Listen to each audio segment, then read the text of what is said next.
will change the world. Quite a lot to live up to. Since then, the concept has been lauded as much as it has been criticised, misunderstood as much as it has been analysed, declared dead on arrival, often next to pictures of piles of abandoned bikes or scooters, and confused with loads of other trends. Many early sharing platforms and apps did indeed fall by the wayside, with no similar companies to learn from and potential customers that didn't necessarily even get the idea in the first place. Some people just didn't like the idea of sharing things with others. Maybe they thought or think that it's unhygienic or not exclusive enough, which doesn't really make sense.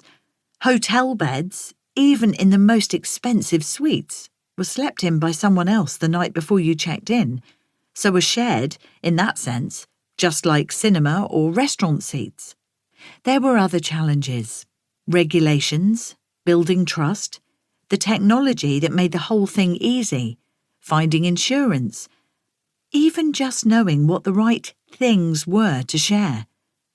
But now, a decade and a half later, after failures and successes, the resulting apps and platforms are widely available for us to use in most countries in the world. Some of them have even become unicorns, a start-up company with a value of over $1 billion. But that's getting into business talk, and I said I wouldn't do that. So, what are the benefits of these peer-to-peer or person-to-person, rather than business-to-consumer, transactions? There are more than you might think. Firstly, they allow us to get more use from things or assets that we don't use very much or don't use at all. The fact is, the world has too many things in it, and at the risk of overusing the word things, when people transact with one another rather than a business and share use of the same thing, it slows down the production of more of these things. That's why another name for the sharing economy is collaborative consumption, which I like as a term, but mainly because of the alliteration. It's not only things you can share. Sharing skills or services on online platforms and apps allows people to use themselves or the things they can do as an asset.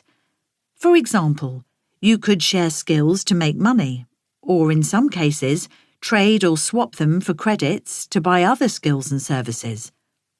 I get into this later in the book, and by way of a teaser, Henry the Hoover is involved, and there is a bold mention of nipple tassels. This is one of only a couple of risque things in the whole book, making it appropriate for any age, much like the sharing economy itself. I digress. In the sharing economy, the choice and freedom belongs to the platform or app users, which leads us to another benefit: empowerment. Teach French 5 hours a week because that's what works for you. Clear out your shed and make money by lending out your tools. Hire out your camper van instead of leaving it to sit on your driveway. No camper van? Rent out your driveway. It's up to you. But what I think is the true power of the sharing economy is even more exciting than all of this, and is the part I love the most. Sharing platforms and apps match users and providers, or sharers and sharees, both locally and globally, offline and online, so that communities have the chance to thrive again. We become networked, connected to our peers, looking up, down, sideways and around us for exactly what we want or need, not just in a single direction, for a one-size-fits-all delivery from a big business. So, that's the sharing economy, but what about just sharing? Because the thing is, sharing, the sort without the technology part, is something we have always done, as you will hopefully find out in this book. And I mean always. Some of the examples I've managed to get my hands on go back to the beginning of human history. It has proved itself in the past